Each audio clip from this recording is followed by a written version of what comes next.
Season 11ই June 1996 দিবাগত রাত আনুমানিক 1:30টার মধ্যে একদল আর্মি গ্রুপ আমার বাড়িতে এসে ঘেরাও করার পরে মালিক অনেক ডাক দেয়। কিছুক্ষণ পর আমি মেয়েটে উঠি, ওঠার পরে কেন কে কে আসো? আমি বললাম যে আমরা তো ঘরের লোকজন আছি, বাইরের লোক আসো? আমি বললাম বাইরে তো কেউ নাই। সানডে মানে আসি না, সানডে মানে তো আসে না। দরজাটা তখন ছিল ওই পাশের একটা লাঠি দিয়ে আটকানো, ওই রশিটা তারা নিজের ব্যানে দিয়া কেটে বাসটা পড়ে গেছে, তখন দরজাটা খুলে ফেললো। তারপরে আমি দরজার সামনে হলাম, সবাই এখানে আসো। পরিবারের লোকজনকে চোখে আমরা ঘুম থেকে জেগে প্রথম রুমে জড়ো হলাম। তো যাওয়ার পরে একজন করে নাম জিজ্ঞাসা করলো। পরে প্রথমে আমার ছোট ভাই লালবাড়িকে বের করলো, তো দিকে নিয়ে গেছে আমরা এটা জানি না। পরে আনুমানিক 4-5 মিনিট পরে আবার দুইজন দরজার সামনে গেল, আমাকে বলে যে তোমরা বাইরে, তুমি আর তোমার। প্রথমে আমি বাইর হলাম। তো কেন স্যারের সাথে একটু আলাপ আছে, কোথায় স্যার? ওই রাস্তার কাছে। আমরা বলতে তখন বাইরে নাই, কোন করে বাইর হলো আমার সাথে। ওই উঠানে বাইর হওয়ার পরে ওই রাস্তার ডেকে নিয়ে গেল।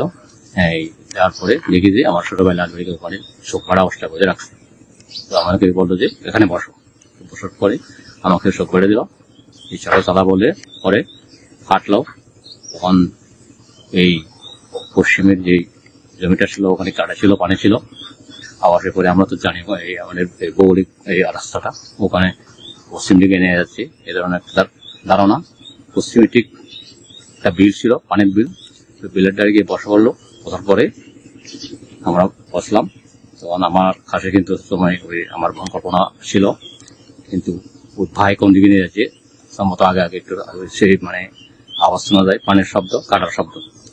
বসার আনুমানিক 2-3 মিনিট পরে একটা ফায়ার হওয়ার পরে আমি চিন্তা করলাম যে এই আমার ভাই লালবাড়িকে মেরে গুলি করলো। তখন দৌড়াদৌড়ি করার চেষ্টা করতেছি, কিন্তু এই চড়াতে পারতেছি না, হাটের দৌড় হাতে আর্মির। তো আমার মনে কিন্তু সে পাশে ছিল।